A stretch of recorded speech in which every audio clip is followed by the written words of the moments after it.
Coffee with Toffees.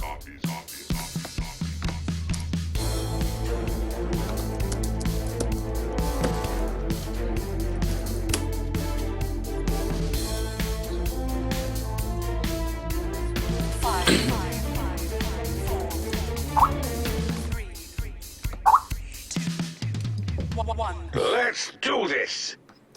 Now, welcome back to Coffee with Toffees, guys. A brand new episode brought to you by the folks over at Razer Gaming. Glad to welcome them on board to the Coffee with Toffees team for the next, perceivably, ever, we hope. So, welcome aboard, guys. That said, my name's Toffees. You probably know me as a host or a caster or any number of things, but you can always find me at Toffees_Dota2. Now, we have a special episode for you guys today. This is going to be one that I find particularly interesting, and I hope that you do too. I hope that you stick with it because we're going to learn some stuff today. Basically, there's been a lot of talk, and not today, but in the last couple of days, about journalism in Dota and Esports, just sort of in general. And it's a thing that's close to my heart. A lot of you know I talk a lot about news and politics and things of that nature on the side, and journalism has a soft spot in my heart because of where I think that there's a struggle within, especially American journalism, but journalism in general now.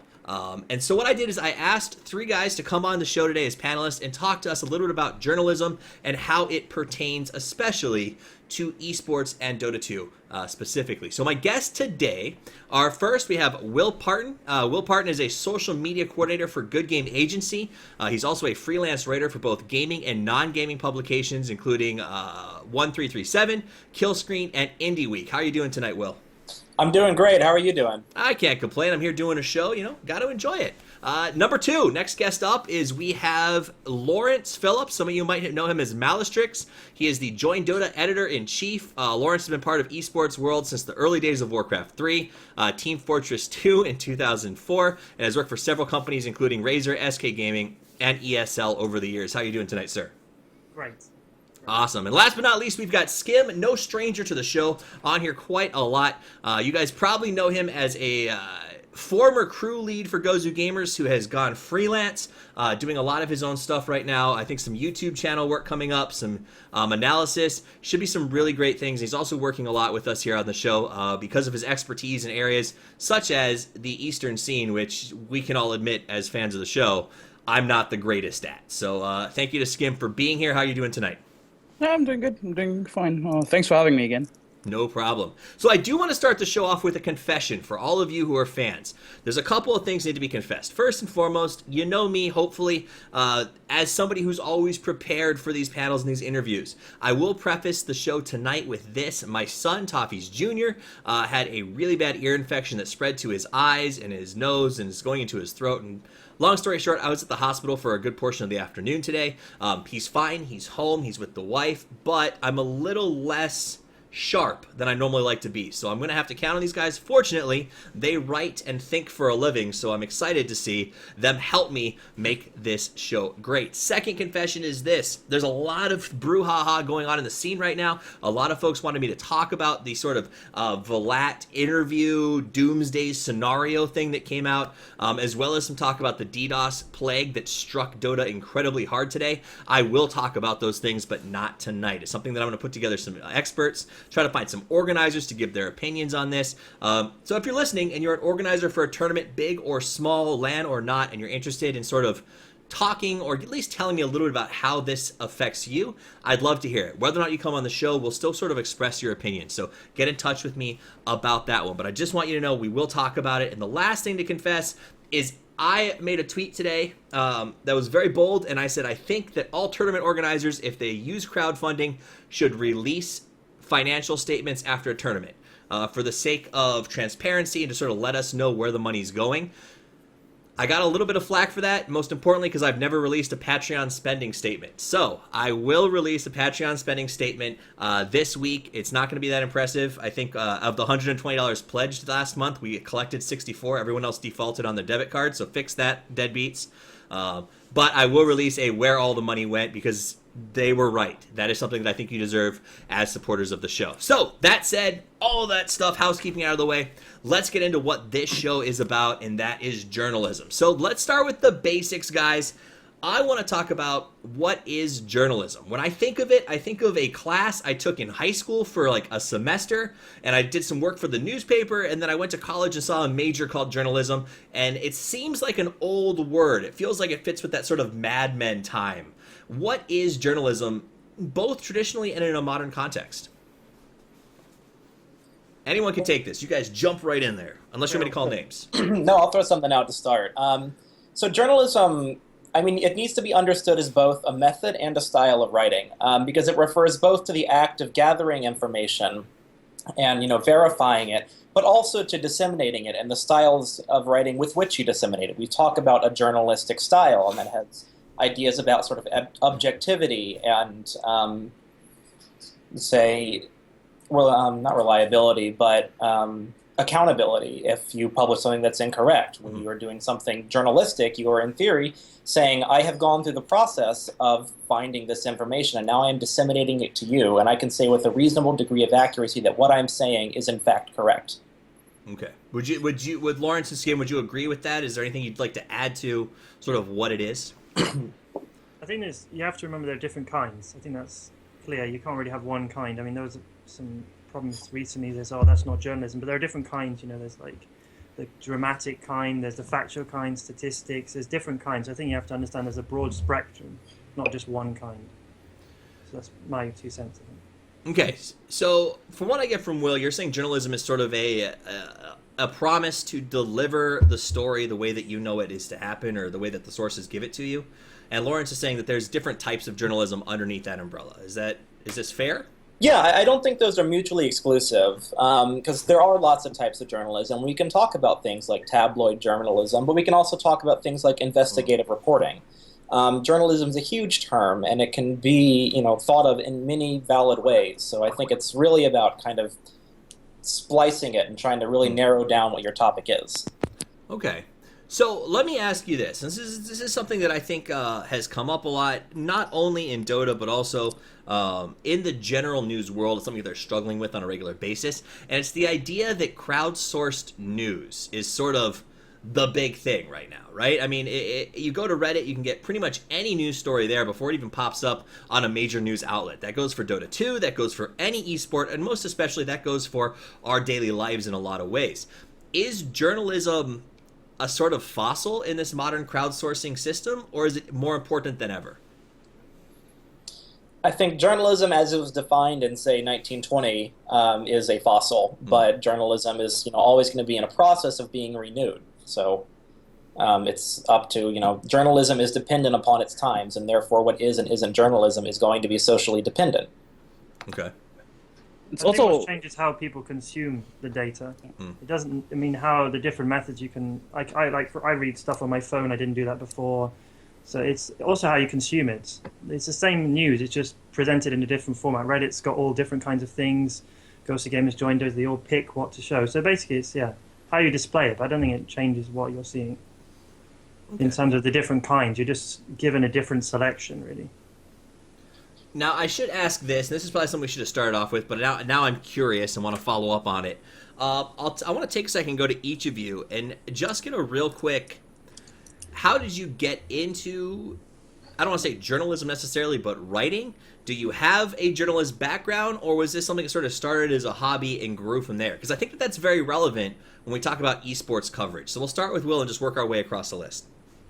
Okay, yeah. So, I mean, my background is I'm in graduate school for history, and so, I mean, writing is obviously a major part of my life. But when I was an undergraduate, I started writing for our college paper and found that I really enjoyed that. And then when I moved up here to graduate school, I started, thinking about, well, I really want to kind of take my writing in other directions so that I can both have the kind of stuff I'm doing as an academic, which is its own kind of separate issue, but also think about doing popular writing, because it's important to me to be able to kind of have a general, readership. Mm-hmm. And so in that sense, I was, got involved with Evil Geniuses, and through Evil Geniuses, I published a lot of articles through them, which I don't think of as journalism, and we can talk about that later for the reasons why I kind of siphon it off. Mm-hmm. But also started writing for Indie Week, which is, a print publication in North Carolina. and then got also involved in some kind of gaming publications like Kill Screen, which is sort of like a pitchfork for games, would be their one-sentence pitch. And then more recently started getting involved with 1337, the esports magazine. Okay. So, All right, what about Lawrence? So it started out, do you know what Clanbase is? It's like this old website where you could sort of compete, basically like JDL League now, Okay. but it was for like old games. And it just started because I had a clan and we wanted to play matches, but it wasn't organized very well, so I offered to write news for this for free. And my boss, who was paid, got sick, and I had to attend an event replacing him, and it had like all these players like Grubby, who's a StarCraft 2 player now, Todd, who's also a commentator, and I was sort of thrown into it, and I had to replace him. And then just from there, it just started. It's just lucky that I sort of filled in for my boss. It's just like 2 months after I started volunteering, he just said, "Oh, do you want to go to Holland?" I was like, "Yeah, sure, why not?" And I was sort of 18, and then it just sort of grew from there, really. Nice. So yours, so Will sounds more like it was a sort of start from falling in love at a young age, and yours seems like it was really sort of a fortuitous happenstance that you just realized, wow, I have a knack for this sort of thing. I've always sort of been interested in games, but not esports so much. It wasn't until like 2004 when I watched Warcraft 3. There was like a WCG final, and it was just really after I found esports. Before that, I didn't really have that much interest in games. But yeah, it was just Warcraft 3 just sort of captured my imagination. So, as it seems to with a lot of players. Skim, what's your story? I've been blogging a lot about football as a teenager, just for fun on like certain forums and certain websites. So it's just like sharing my opinion via blogs. And then in 2012, I just started writing for this German website Fraxter, which was the only esports related website in Germany. And from there on out, I entered Gosu Gamers. Yeah, and I just kind of worked my way up there. Nice. So we have a little bit of background. Has anybody actually taken journalism at a collegiate level or many high school classes in it? Or is this a lot of self-taught sort of learned it on your own sort of stuff? I teach English for a living, so Okay. I don't know if that's related. But yeah, I've never studied journalism. I took one class on it in college, but most of what I learned was just from working at the college paper and then going on and working for a quote-unquote real publication. Makes sense. I took no classes whatsoever. Okay. But it seems like, I mean, Start. honestly, like that seems like the general consensus of business today. As somebody who has 3 college degrees, I can tell you that I think I worked in admissions, and it was something like 27% of college graduates work in the field of their study. So not a big surprise there. Now let's talk about journalism a little bit as it kind of pertains to what we all read in general. So the whole reason this show started, or I came up with the idea of us sitting down and talking about this, is I've heard rumblings over the last couple of months from different people about how frustrated they are with morality and ethics within video game journalism. There was this big Gamergate thing that I won't even get into as to like what that was all about. And then it sort of escalated over the last couple of weeks where it seems like websites have become, in a lot of ways, more and more sensational. Like, I honestly sometimes feel like and if you guys like Fox News or anything like that, I apologize. It's just the best example I come up with right now of rushing to a story before it feels like it's fully fleshed out, or making a lot of sort of, I think, judgments. Now, do you understand what I'm saying when I say giving opinion instead of, say, researched fact? Well, I mean, I think both of them can be, part of like journalism understood in a broad sense, but... Right, absolutely. And I mean, there's places for editorials and all kinds of different things. A good example of an editorial would be the piece I think you published on Join Dota about a week ago, Mally, about that the tournament that was announced that was incredibly seedy looking day one. And it was sort of like an editorial sarcastic piece. And then and now we're finding out that it was a real tournament, and apparently another website just sort of found the base page and ran with the publishing on it. But here's my question. Right now, we're seeing a lot of one-upsmanship, a rush to publish, and then a rush to get it on Reddit and get it to the front page, because the first person to post it is the person who gets the upvotes. Do you see that in journalism outside of esports? And do you think that this is a problem, or is it just, business as usual? I'm not even sure if crowdsourced news is that big of a deal in traditional journalism. Like, if I at least look at German newspapers, for example, they're not rushing to get anything to some sort of like Reddit platform. I think this is mostly an esports problem because esports is very heavily dependent on Reddit in every esports title. Dota 2 is actually, I think, still one of the best esports in that regard because with Ghost of Gamers, we at least have, or like even John Dota, they have fan bases that existed before Reddit became popular. But if you look at League of Legends, if you look at Hearthstone, they never had this community website before Reddit. They started with Reddit, and they're so heavily dependent on Reddit. So I think it's a problem specific to esports. Would you guys agree with that, Lawrence, Will? Yeah, I think you feel it. I think you feel it especially in esports when, I'll talk a little bit about sort of articles on Evil Genius's website and how you generate page views. And the things that generate the most page views are press releases and like large kind of feature articles. And the thing about press releases is when they generate the most page views, it's when like our press release is the first time a piece of news is being announced. So what generates page views is not necessarily quality of content, but the actual kind of, the exclusivity factor. And that's why it's really important. We do our very best to, ensure that if an interview is going to go out with our players or someone we're like getting with our team, we try to do it first. That's obviously not always possible. And, Because they have Twitter accounts, apparently. People in chat are talking about collusion right now.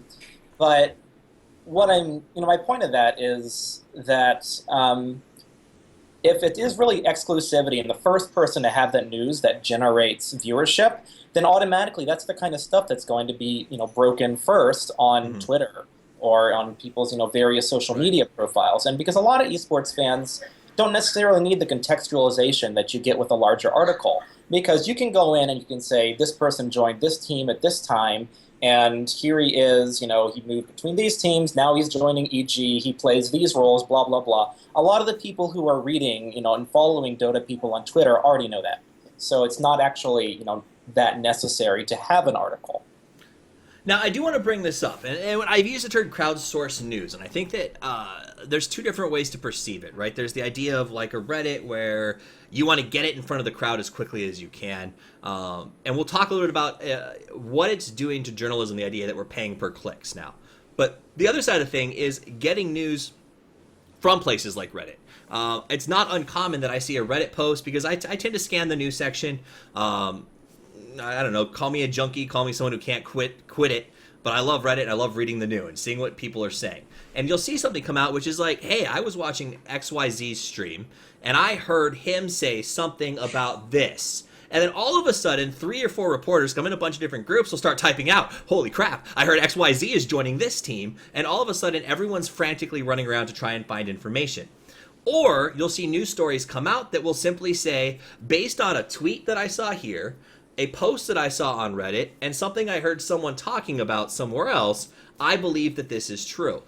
And that's what I sort of think of when I say crowdsourcing articles. Is that something that you think is an acceptable way to base an article? Because, I don't know, when I took journalism in high school, I had to find a minimum of 3 confirmed sources that I could name as someone who was willing to come on source. Does that make sense? Like, I couldn't say, Anonymous G told me that this is going to happen. It had to be 3 people with names to put on paper. I think it's based on the person, really. Okay. For example, Reddit it's difficult because, for example, let's say a translation, I don't know, Russian or Chinese, someone posts a translation, perhaps we don't have someone available to check if it's right. If it is a user, it is difficult because you have to decide whether you think this person is trustworthy or not. So for me, it would be based on if they're a Reddit user, do they often comment? Have I seen them before? What kind of comments have they written in the past? Do I think based on what he's written, he's a reliable source? I would not say like all Reddit users are the same, but it is sort of a grey area. But I do think you need to sort of look into like, just in real life, when you meet someone, do you think it's the kind of person you trust? So I think that's how I would decide, really. But translation is like a big problem for me, I think. I think we can all agree that translation is a unique situation where sometimes on Reddit, especially in esports where a lot of people aren't getting paid for what they're doing, if you can get a free translation, you sort of have to run with it. Other than that, though, Skim, Will, do you have feelings about this sort of grabbing news from the masses instead of from direct quotes? I think it's fair game, just because, if, for example, Arteezy, I think, announced him leaving EG on stream, or at least he dropped hints Right. about that on stream. And I mean, you can't expect every news writer to watch streams to, you know, get the information firsthand. So you're sort of reliant on people to catch the, notice this sort of Right. stuff, and they're going to put it on Reddit. And I mean, is it reliable when somebody says it on stream? Not entirely, but I think, or at least the way I've been doing it thus far, is just, you know, worded in a way that it's still not 100% confirmed. You just say that it's been hinted out, it's been said, it's been rumored, or it's been, I don't know, it's not officially, it's not official. Like, obviously EG has to make an announcement as well, so you kind of have to play around that fact. But in general, I think it's fair game. Will, do you have any opinions Yeah. on that? Oh no, sorry, I cut you off. That's right. I just asked what you think. You literally, you literally cut me off to answer what I was asking. Okay.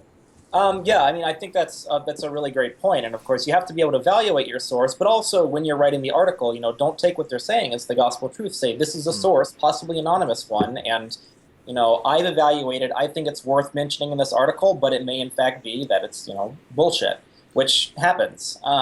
But you know, in some cases, that's like not a problem I necessarily have based on the, you know, venues where I'm publishing my writing, because of course with, you know, on EG's site, we're not publishing rumor pieces because that's not what we do. And same with like Killscreen, you know, esports is a small part of the coverage they do about gaming, but you know, there's really no reason to publish like esports rumors on the front page of a general interest gaming magazine. And you know, as far as like Indie Week goes, you know, a general interest magazine, you know, forget about it. You know, it was enough of a struggle to get an esports piece on the front page anyway. So I don't have quite the same experience with either Lawrence or Skim in this sense, but... So it seems to me like sort of that old-fashioned idea of journalism that I say grew up with was this private investigator-style reporter, the Lois Lane, if you will, who had informants all over the city and would give her information to go write a story. And it seems like Reddit and Twitter and all this sort of social media has essentially become these informants. And would you equate that to sort of the same idea as somebody maybe dropping the shoe and saying, hey, you should check out this Watergate break-in, versus a post on Reddit that says, hey, Arteezy mentioned in a stream that he might be leaving? Well, I mean, I think ideally, obviously, you don't want to rely just on a Reddit post. I mean, let's use this Arteezy example again. Like, ideally, you contact Arteezy himself or even somebody from Evil Geniuses to ask for an official statement. That just makes your article that much, you know, it adds to the quality of the article if you have something substantial and just more than just, oh, he said something on stream. But the sad truth is that doesn't always work, because either you don't get a response or you get a very delayed response. And depending on the situation, you can't really just wait to have like 10 sources confirm your the info. Sometimes you just have to get it out there because, well, yeah, sometimes it's very time sensitive. You can't really post the news about Arteezy leaving a team and then like 10 hours later after it already happened. So I think it's sort of dependent on what sort of situation it is in. Personally, for me, anyways. Okay, and well, and then obviously you have to be careful, because I remember after the Arteezy, sort of using this sort of a case study, a lot of other pro players started to sort of troll tweet and troll talk on their Twitch channels and say, oh, well, I'm going to join this team. And Reddit literally became a cluster for like 3 days of people reporting big moves that ended up not necessarily happening.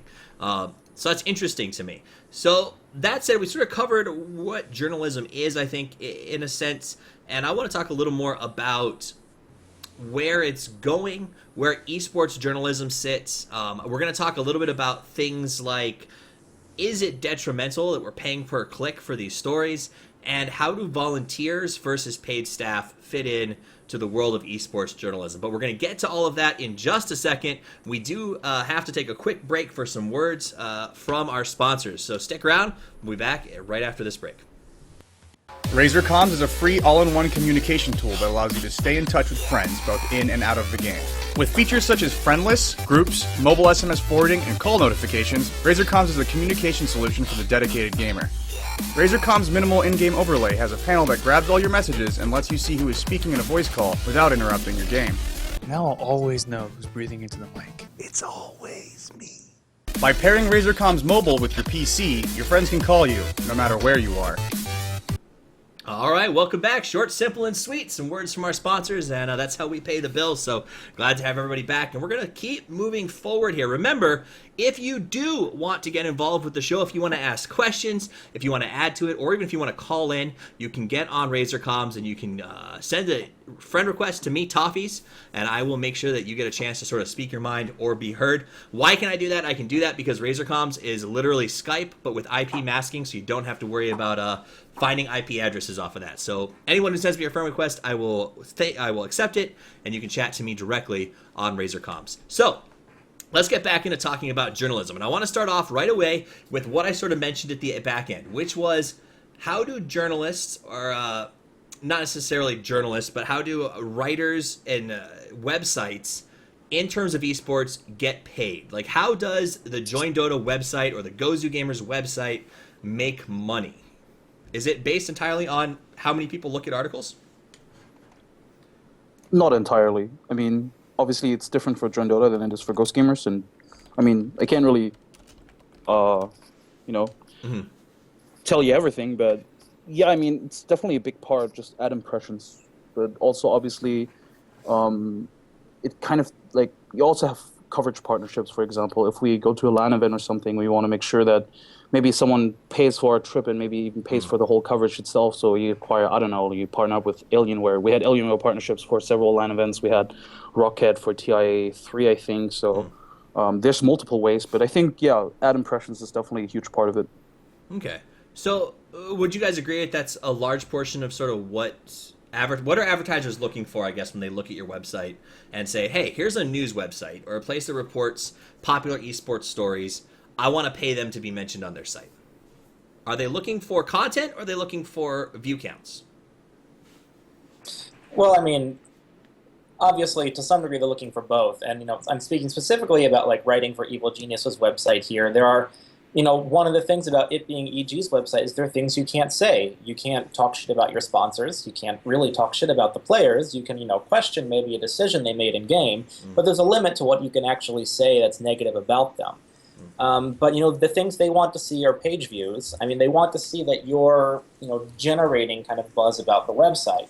But also, vis-a-vis the website, you're moving on to kind of look at the players, look at their sponsorships, and maybe click through to, one of the stores or related pages. Right. So, and again, that's, different than something like Killscreen or Indie Week, where, you're mainly, worrying about page views. And in those cases, like, we're not dependent upon sponsorships for the existence of the magazine. So, in that sense, you can have a little bit more freedom about what you can say. And sponsorships aren't necessarily looking for anything because, one of the things about sort of sponsorships is, and public relations in general, is that the media is your mouthpiece. Like, one of the first things they're going to teach you, and when you do any kind of class in public relations, is if there's a scandal, don't shun the media. You got to go straight over and, address the media and have some kind of article and try to use it to your advantage. So, I don't know, I'll pass it off to my co-panelists. I think sponsors are investing in a different package. So I think you need to address the fact, for example, 2P or On Gamers before, they're just clicks. They don't have a resident community that sort of lives in the site. They don't have streams. Ghost Gamers, you're investing in a website that has multiple games, so you can follow all the games you like. Whereas Join Dota, we're only one game, but we have streams. So I think it's depending on the model, what you're investing in. So it's difficult. It's based on the website. And going back to Reddit as well, so On Gamers and 2P rely heavily on Reddit because that's how they're going to get traffic to their site because they don't have people that live on the site. Whereas Ghost Gamers or Join Dota, we don't necessarily need Reddit to game because we already have people living on the site. So in terms of sponsorship, I think really based on the model of what you're investing in. If it's a Toffees, Razer investing in the Toffees show, that's how really to break it down, I think. So you need to be specific maybe about what, you're talking about stream sponsorship, you're talking about news sponsorship, because I would say they're different kinds. That's good to know. I think a lot of us don't think about where the money to run these things sort of comes from. Now, running these things is not cheap or easy. It is difficult and generally fairly expensive, so we know that it has to come from somewhere. Otherwise, you're going to be around for a few months and then probably go under or take your business back to the country that you started out in when you expanded here to Western coverage. What I want to ask, though, are sites, like you mentioned a few, and I will say specifically, 2P Dota is one that seems to be driven largely by click-based sales, right?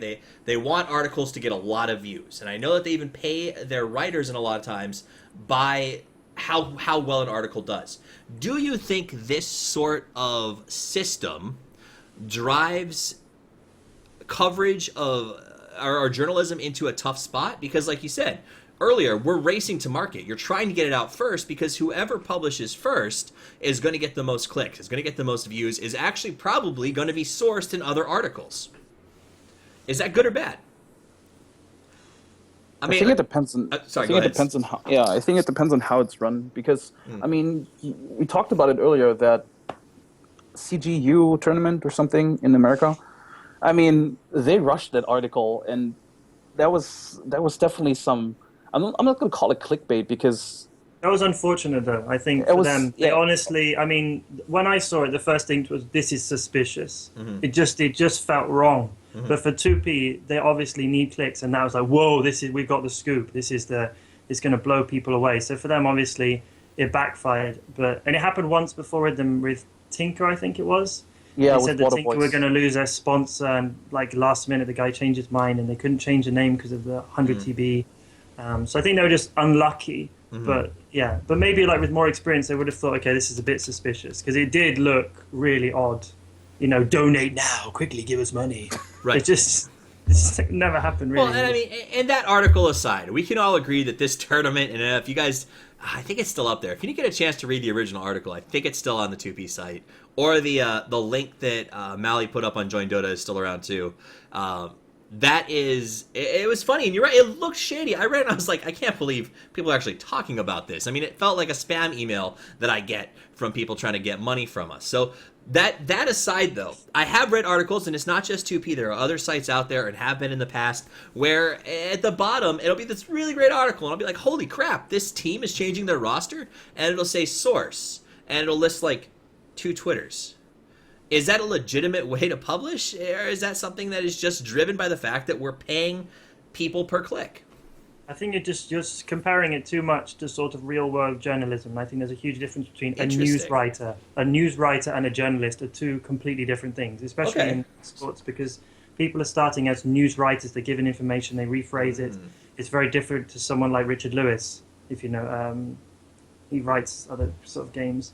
So I would say there's a huge distinction, and it's a bad idea to sort of compare the models. It's the same way, for example, I've got a bachelor and a master's, and I've got a certificate for teaching, but I can't expect to get a salary I would if it was in the real world. And the same way it goes with sources. We don't have the resources available that the real world has. And luckily now we have Twitter and Reddit. Before we didn't have, 10 years ago when I started, we didn't even have these, to be begging for scraps from the players. So it's not great. Obviously, we'd like more sources, but it depends on managers. How accessible are they? How accessible are the players? Do they want to talk? So I think it's not just the writers. We literally perhaps don't have enough information, but it's also that writers are a little scared, I think, to approach big teams because they're worried they're just going to get swatted away. So let me follow up. I want to follow up on the first part of that, and then we'll come back later because I do want to talk about writers getting swatted away by big teams. I'm going to put this on my notes real quick so I don't forget about that, because I think this is an issue that is in esports a lot,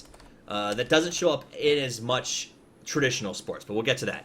You mentioned that traditional news reporting and what we sort of do on gaming sites is not the same thing. Right? No. Is that okay? Is that the way that it should be, or do you think that's the perfect world scenario? Do you guys agree with that perception that gaming journalism is its own thing and we shouldn't have to worry about it? I don't mean don't worry about sources. Not what I mean. I don't mean like, someone said on his Twitter this player's leave. I don't mean that we should not have sources. I just mean in certain circumstances where no other source is available and we make it clear this is not certain. We are getting it from Reddit. Be aware. This is not 100% sure. Then I think it's okay. I'm not saying we don't need sources because obviously we need sources. But yeah, you should make it clear that it's not fact because people believe what they see. Okay.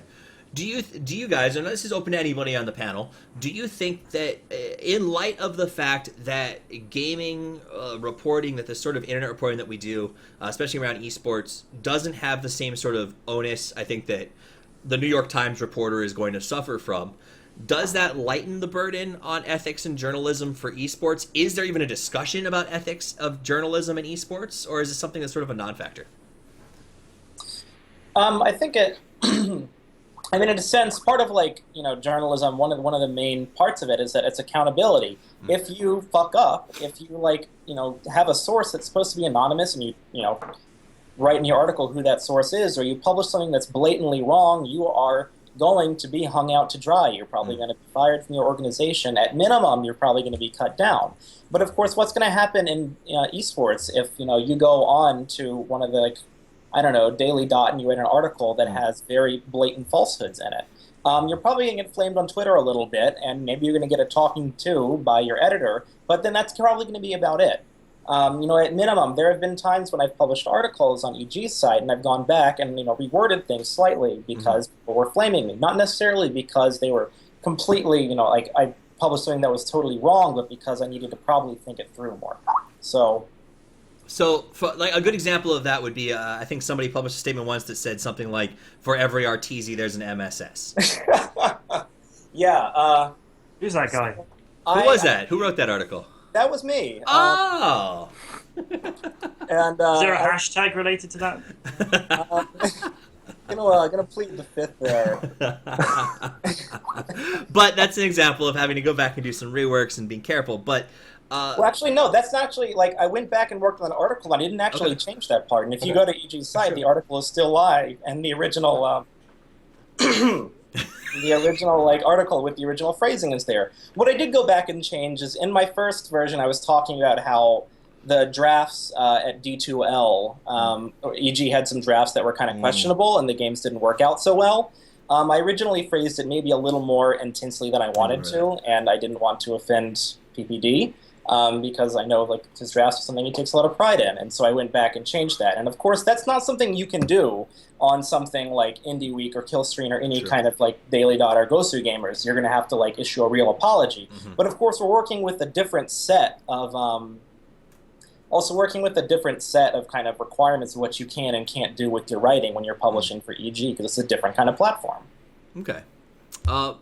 So it's an interesting, Skim, I do want to, before we move on, weigh in on this. What do you think about the idea of ethics in gaming journalism? Oh boy. Well, I do think that a writer should be held responsible for his actions because, ultimately, he has a lot of power. Depending on what platform he's putting it on. If I accidentally write a news on Ghost Gamers saying that, I don't know, RTZ or somebody was racist on stream or something, and that's not true, obviously I'm gonna, I'm dragging his name through the gutter. So it should be held responsible for this kind of stuff. But as Will said, unlike in actual journalism or in real world journalism, yeah, let's not get into that. But that's an example of something that happens a lot, though, right? How often do I talk about esports, which I love and I work in and would love to make a living in, and I say things like, "Well, in real sports, it's the same idea, right?" I think of esports in the same light, but there's a breakage because I can do this on my ass in my house instead of going into an office. So I understand where you're coming from, though I do appreciate Lawrence calling you out on it. But continue with what you were saying. But yeah, as Will said, if I did it as a New York Times writer, I'd be immediately fired. Whereas in esports, I'd probably get a talking to. I would get flamed on Reddit. I would get flamed on Twitter. But I'd probably still be in my job, depending on. Unless I actually majorly mess up. But so I think to a certain degree, yeah, for sure, we should definitely all be held responsible. But at the same time, how responsible are we actually? There's not really much backlash. Okay. I guess. Yeah, responsibility is a hollow gesture when there's no consequence. And this is a really interesting transition to the next topic that I did want to bring up. And it is regarding writers in the internet in general and esports versus what you would normally see from a journalist, a writer in a traditional journalism position. And that is the amount of volunteers versus actual paid staff. I would say if you had to generalize, let's just go right down the list and I'll ask each of you. If you had to guess at the percentage of writers in the esports community who are unpaid for their work, what percentage would you say that is, Will? I can't speak for any site except for the ones I work for, but my guess would be it has to be more than probably 50%. And obviously there are different pay models that we can talk about. Right. But Lawrence, what's your number? Well, I don't know. You said 50, but I mean, we've got, I don't know, 400 volunteers maybe that join Dota. Mm-hmm. But it's different. Different people do different amounts. So I would say probably 80%. Okay. Skim? Yeah, I would have said in the 90s. I would too. Okay, so that said, we can still agree that even if it was more than 50, that's larger than half of the reporters in esports. Let's say it's probably a larger number. I think the general consensus coming out of the Twitter chat or Twitch chat is in the ballpark of 80%. Are volunteers. These are people who are not getting paid. We've had this discussion about admins and tournaments in a similar context, right? And it is this. If someone is not getting paid for the work that they're doing, what ramifications actually exist for them to do their work well? So to your point, I think you guys made a little bit early about how you got started in this journalistic endeavor. You wrote stories, people liked them, people read them, you got found, and you got hired. That's not necessarily true. Okay. You could, lots of people get hired because they know someone. Fair enough. I think in esports it's very much about relationships you build with people that later on turn into jobs. So let's take nepotism off the table and say for that young guy, for that kid out there who wants to become an esports journalist, who's hustling to try and make it, what's to stop that kid from sensationalizing news to get views and hope nobody catches him? And if somebody does catch him, he just goes, well, guess I'm going to try something else. I mean, that's the risk. That's the risk, isn't it? You hire the volunteers. Jack shit is preventing him from doing that, except for public shame. Okay. Yeah. So is that a problem? Is that the primary problem that we see in esports reporting, or is that just, I don't know, nature of the game and I need to be careful as a reader? I mean, I think active reading is incumbent upon any reader. Like, you shouldn't just be taking everything you read as true. You should be like saying, who is publishing this? Where did they get their information? And what incentive do they have to misrepresent what they're saying? So, those are something that's true of not just reading, anything esports related, but in general.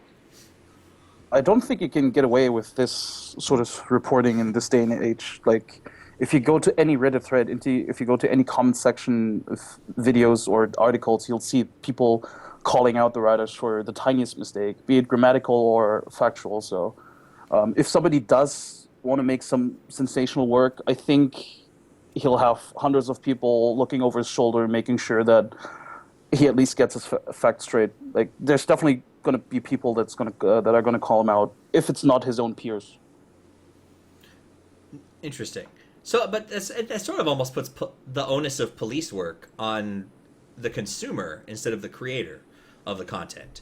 Or do you think that it's important that sites that promote themselves as news sources or story sources have some sort of quality control there to read every single thing and try to track it themselves? Does that make sense? Yeah, I mean, there already is, or at least there was, or there still is quality control. Okay. When I was with Ghost Gamers, like, I oversaw almost every article that was pushed out. Like, every article that was published, I read it before it got published, just to make sure that, there's nothing in there that could harm Ghost Gamers or the brand Ghost Gamers. So I think it's probably similar to Join Dota as well. Like, if something goes published without, Lawrence looking over it, it's probably just because somebody who he trusts is publishing it. Like, if somebody has built his reputation, somebody has been working there for 2 years and is dependable, okay, he can publish his stuff on his own. But in general, you kind of want at least 2 or 3 people looking over an article. Yeah, I mean, if I'm asleep, something might happen, but Toby's always awake, so you I mean, no joke, like at 2 a.m. be like 1 pixel white line. There's a white line pixel in the photo, refreshed. He's like, Toby is there. So I mean, normally if I'm asleep, but generally like my staff won't write anything. I'm not joking. He's literally right. Hashtag Toby is watching. Yeah, he's watching. He's a real lurker. Skim's a fake.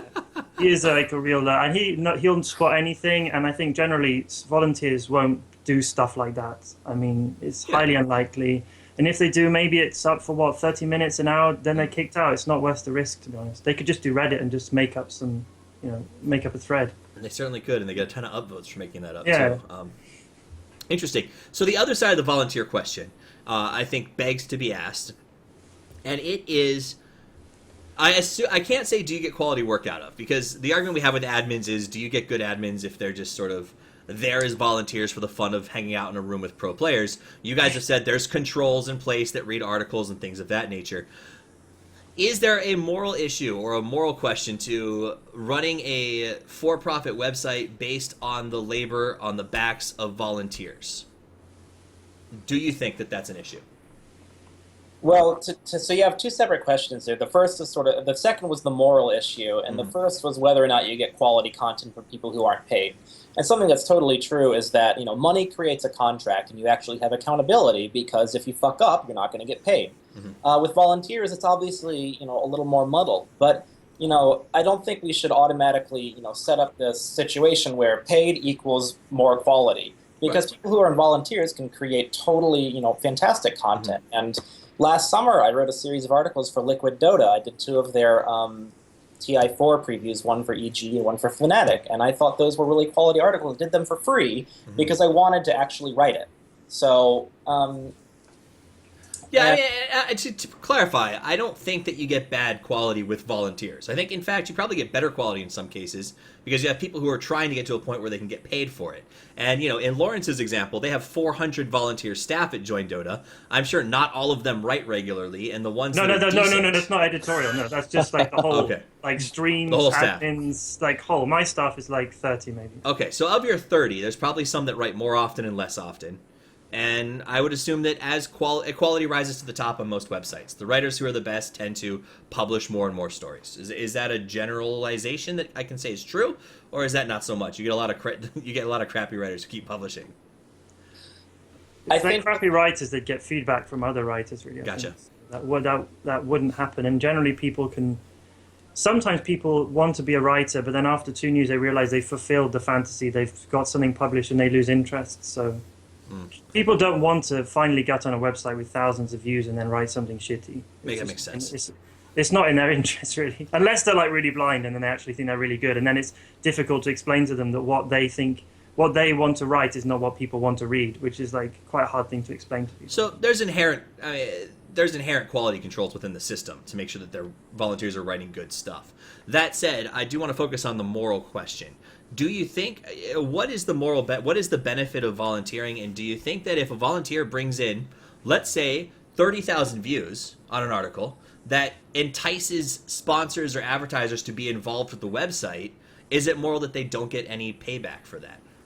I mean, so you're talking about 2 different pay models there. Okay. One in which the click, exactly. Clicks is not. I wouldn't say for big website. That's not very much money. And like I said at the beginning, guys, I don't know anything about this business, so fill me in. I mean, some websites do have incentives for high page views. Other websites, and most, legitimate online news outlets, is going to be a pay by the word kind of thing. On industry standard is around 10 cents to 15 cents a word, depending on the type of content you're doing. Should write more.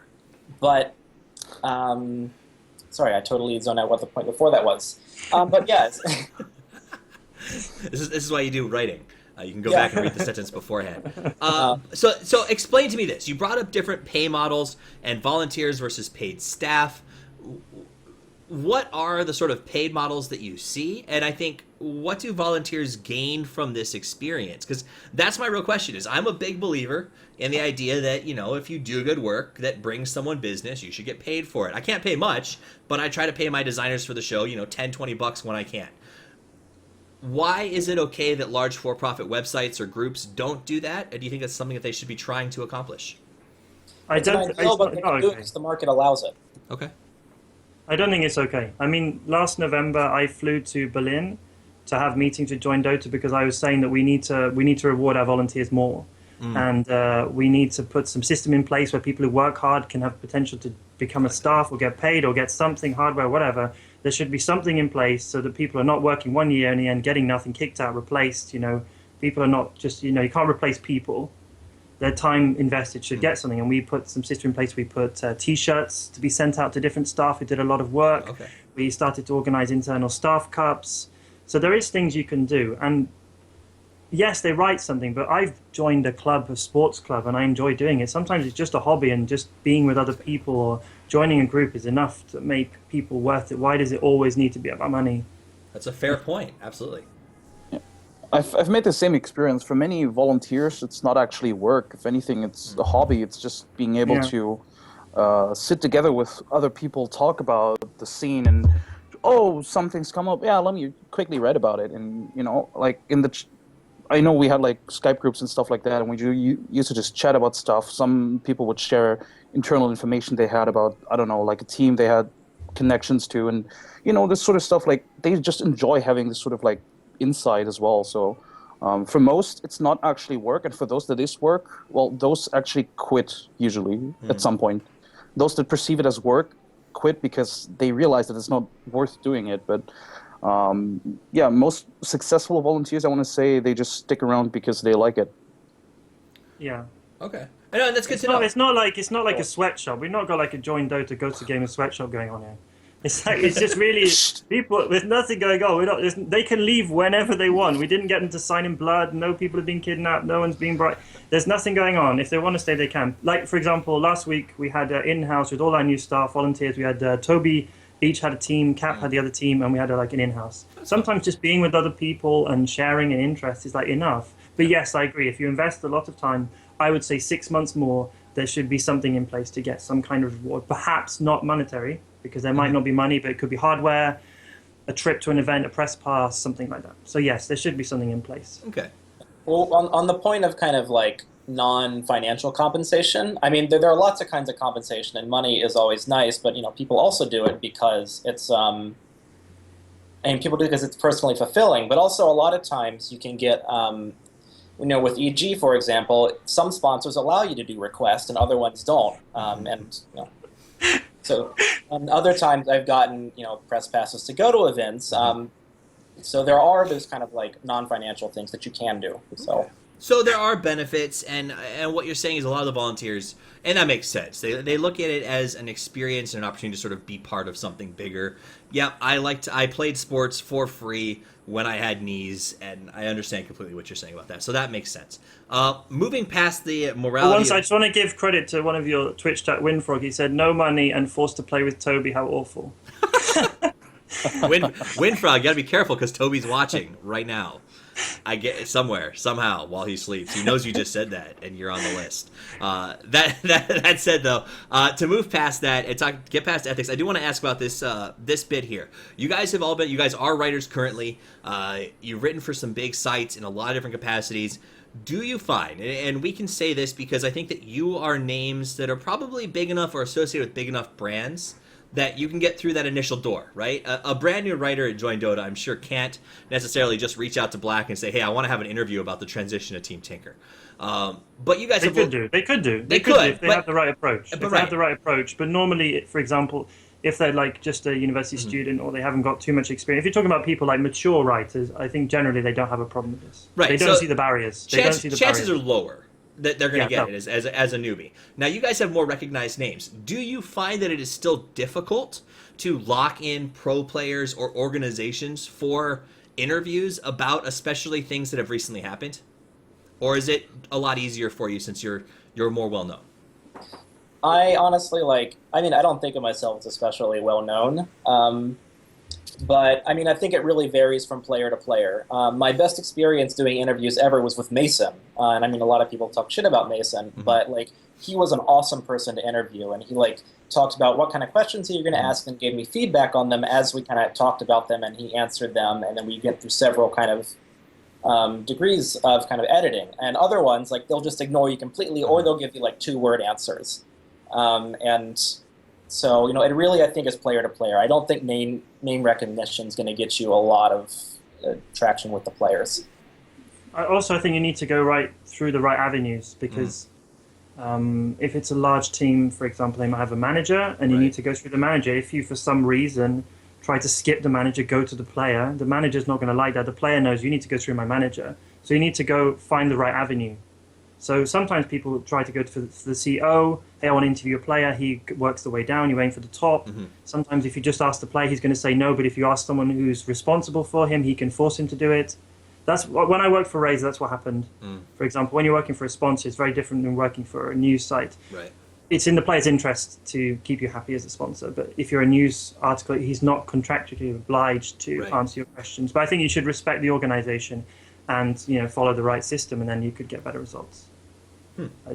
So let me ask your opinion on this. This is something I'm curious about because I do interviews here, and it can be very difficult to get people on the show. And like to your point, Will, that you brought up, Mason is somebody who you said gets a bad rap, but when you interview him, you really get to see a good side of him. I think a good example of that is PPD gets a lot of flame from the community for his saltiness and sort of his passion while he plays. But if you go back and listen to the interview we did on the show with PPD, it was phenomenal. He was a wonderful person to interview. He was very genuine. He gave very honest answers.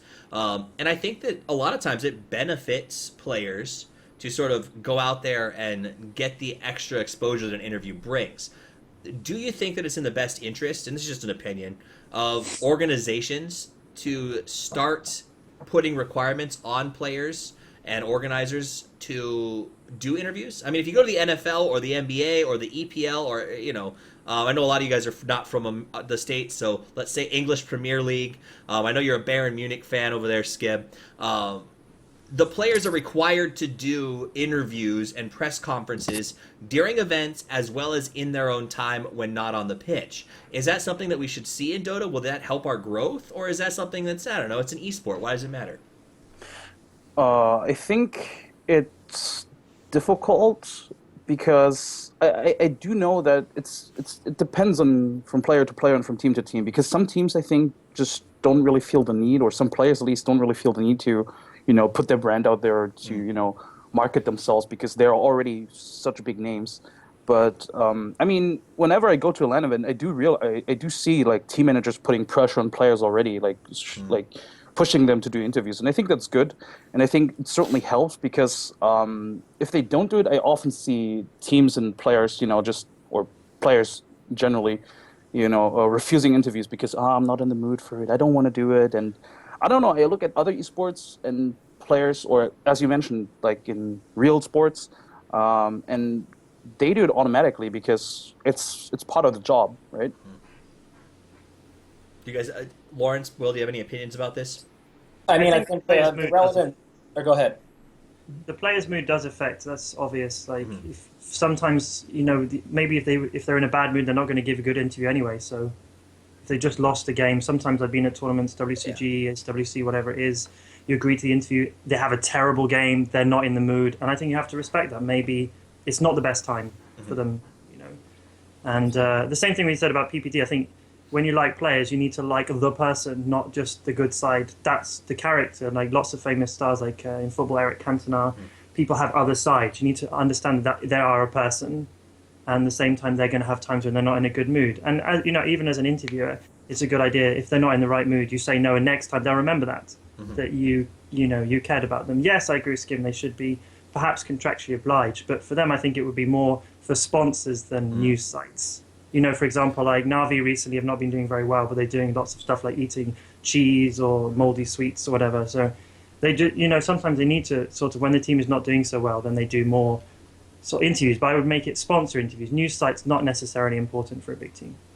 I think so. Yeah, go ahead. Sorry, Will. Yeah, no, and certainly like with EG, there are going to be media requirements for the players. There's a certain amount of you're going to be participating in commercials. You're going to have to do a certain number of interviews, and because the press is not your enemy, you should be using them, and obviously how you use them is sort of up to you. But certainly, I think from perspective of someone into American sports, I think the relevant kind of comparison here is like Richard Sermon going in that, the pre-Super Bowl interview where he rolls in and says, hey, I'm just here because I have to be. And fine, fair point. But still, that's what it looks like to actually have to be there and not want to give an interview. And that's slightly different because if someone if I hit up someone on one of EG's players on Skype and they didn't want to do an interview, they'd just ignore me. And maybe if I was really desperate to get something, I would talk to someone higher up and have them talk to the player. But frankly, I really want to give them their space. Right. So because you want to go into a hostile interview in the first place. Yeah, because then they're going to probably give you bad answers, and that's then it does nobody any good. for those who are watching outside of the U.S. or don't follow American football, Richard Sherman basically did a giant press conference for the Super Bowl, which was required by the NFL and the organization to do a press conference. I think he had to spend 5 minutes on stage answering questions was the deal in the contract, at which point he sat at the table, and everyone who asked him a question, he simply said, "I'm just here so I don't get fined." Over and over and over and over again. And then literally at the 5-minute mark, or it might have been 10, whatever the number was, stood up and walked off the stage. So yes, there is a contract to that. I would also ask this, and I think it's something that I think is true, that maybe I shouldn't say because I'm hoping that one day TI will invite me out to do interviews at the event. But I think that the idea of doing big of interviews at events is foolhardy and silly. I think that stopping a player on the pitch after a game and saying, "How'd that game go? Let's do some rah-rah," is a great idea. I think if you watch NBC coverage of the Olympics and after an event is over or a team is eliminated, they sit down and have a retrospective with an interviewer is a great idea. But I think the idea that you see when you watch, I don't know what it's like with English sports, but American sports, is they do pre-recorded interviews before the event or 2 days before everyone gets started with the actual hardcore playing. And then they just run that during the event. Does that make sense? And that really takes away a lot of the stress on players. Because if you're going into a game that's going to determine whether or not you win a $100,000 difference, I don't want to talk to you. I want you to focus on the damn game. But it's not realistic because you're saying they'd have to be there 2 days before. You're talking about the players need to be there 2 days before. The writers need to be there 2 days before the event even begins. I mean, it's great, yeah, in real sports, but it's not feasible in esports, I think. You're also to get teams that, maybe like DAC, feasible. I think they did it. Large tournaments, but smaller tournaments, they can't. It just doesn't make sense, really. I think. Okay, but they have to just do. Yeah, you're also comparing different style or different interviews because the interview you're talking about is done by the broadcasting team, the ones that are actually like part of the organization that's running the tournament. This is something TI has done. This is something DAC has done. If you look at the playoffs, they had pre-recorded interviews with the players, but you can't do that like. If we're looking from websites such as Ghost Gamers or Join Dota, you kind of have to do it in the moment. Right. You can't really schedule it properly. I know that ESL at ESL 1 in Frankfurt, they sort of did it. They tried to have like scheduled interviews. You had to contact the PR manager first, and they would assign you a slot, and you would have to ask for a team, and that they assign you a player then from that team. I think that's sort of good. Yeah. This sort of style, but. Again, it doesn't really work that way as you described it. Makes sense. Okay. So that said, we've been going for a while now. I want to wrap up and move on. Before I do that, I want to go back to you guys each and say, the whole point of this show is to sort of talk about esports journalism from a context of most of us only read what's linked on Reddit or go to one of the sites and just sort of see what's up there. Is there something that we should know? Is there something that you want to soapbox about a little bit? This is the time to do that if you have something to say about where esports journalism is today or where it needs to go. I'll start. Sure. The main thing, I've been lucky enough to publish articles about esports in a number of different kinds of publications, different contexts, different audiences. And, it's important to me to say that there are kinds of continuity and discontinuity between all those publications. And all of them, a certain amount of, objectivity and checking your sources are important. But in other ways, writing with EG, there are certain things, I can and can't say. And then, when I published the article in Indie Week a few weeks ago on Bulba, that article was originally a double profile of both Bulba and PPMD. And as we were going through the process of editing, I was talking to my editor, and he was like, all right, we need to disclose your role with EG. And we decided that, well, here's, the situation. You're too close to PPMD. You need to rewrite this entire article and cut him from it. Which I did, and that's something obviously I would never have to do with EG. But that doesn't mean that when you're writing on something on EG's site or any other gaming site, that you can't just throw out all of some of the basic rules of journalism. Maybe they aren't enforced as strongly, and the reason you can't call stuff on EG's site journalism is because it's self-interested. It is a conflict of interest by definition. You stand to profit from the promotion of your players, therefore it is not journalism. And, that doesn't necessarily mean the quality, can't be high, that you can't be doing something you're proud of. And that's something that is, well-written and fact-checked and so forth. So, that's my soapbox. Moving on. Okay. Skim, Lawrence, do you have anything that you want to talk about or bring up before we wrap this thing up?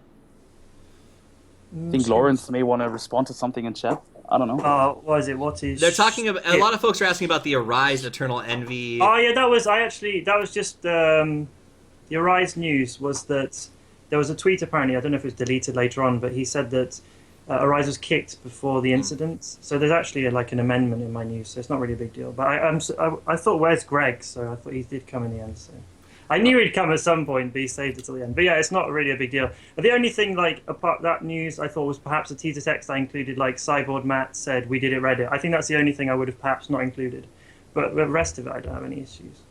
But yeah, going back to the topic about journalism, I think, like, working as a volunteer on an esports website is a great thing to do. You can meet lots of friends, you can, meet lots of people. If you're in it for the fame, it doesn't always work out. I mean, me and my staff, they asked for like 1 million shout-outs. It's difficult to tell. But like, we have a great time. Like, we have super fun. We play games together. We do in-houses. We have clan wars. There's lots of stuff to do together. But I think if you want money, you're going to be disappointed. If you're thinking you can make like a real world salary in esports, it's not going to work out. And like my wife said, she said when I did esports, so I've got a 6-year-old son. When he was young, I quit esports to do teaching because I thought it was more reliable. And then later on, she said, like, "Oh, you've invested so much time. Why don't you do it?" But you just need to treat esports like a paid hobby, and don't compare it to the real world too much because you will be frustrated. But I do think, like news websites, we have a lot to improve. Like you said about Reddit sources. I think sometimes we change articles after they've been published. Perhaps we could be more clear about that to say what's been changed. That's also to do with the website. I think perhaps it could show you the original and what you've amended.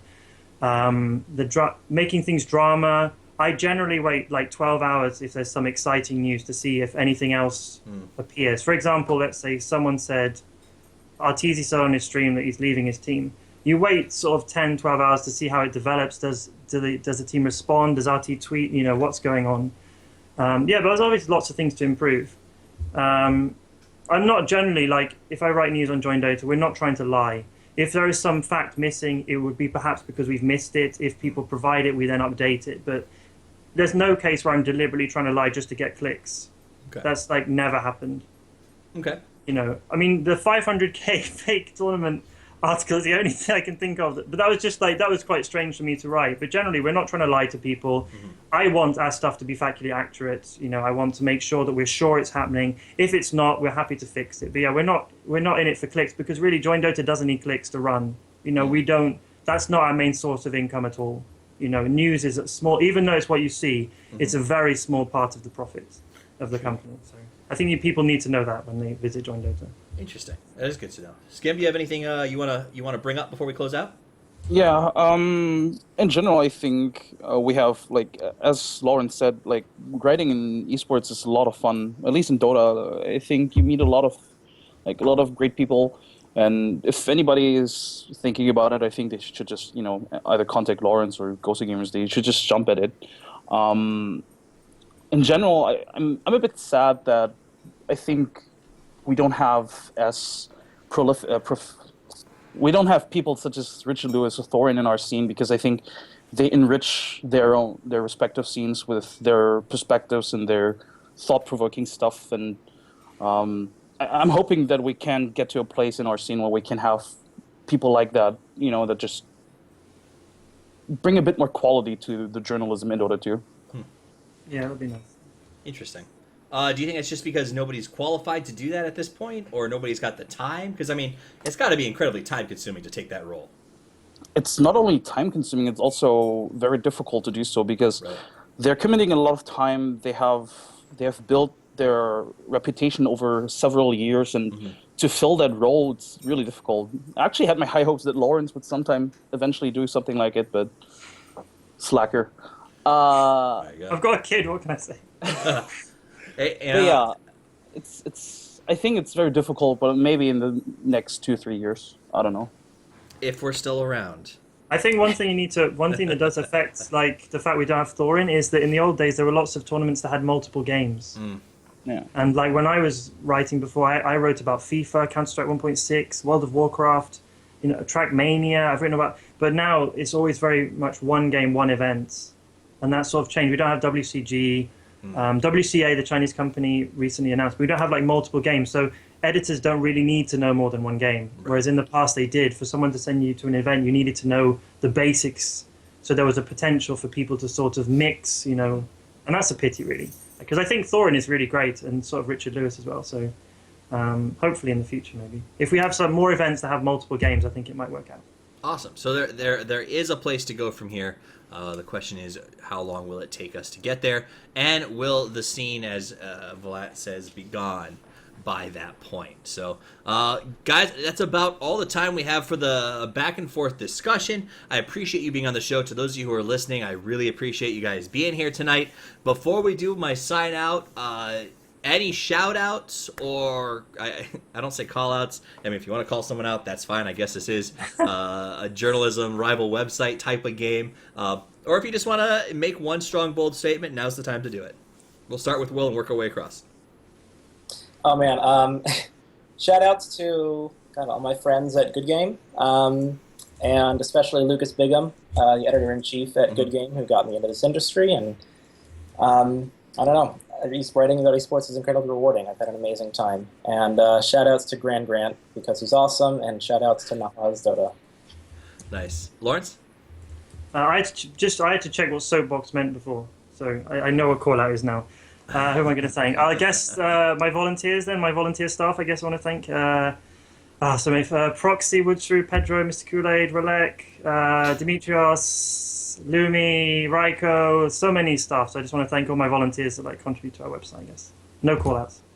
Awesome. And I will jump in before Skim talks and say I do want to give a double shout-out to, I think you mentioned Proxy, who writes for... Oh, wait, Nas, he's amazing. Just add that in, sorry. Nahaz is amazing, but we all know that. So, he's letting me sleep on his floor during TI, so I have to give the guy plenty of props. But Proxy actually just came on to write for Coffee with Toffees, so I've been really impressed with the stuff that he does do, and I know he writes for Join Dota as well. So kudos to him. Skim, any last shout-outs or thoughts?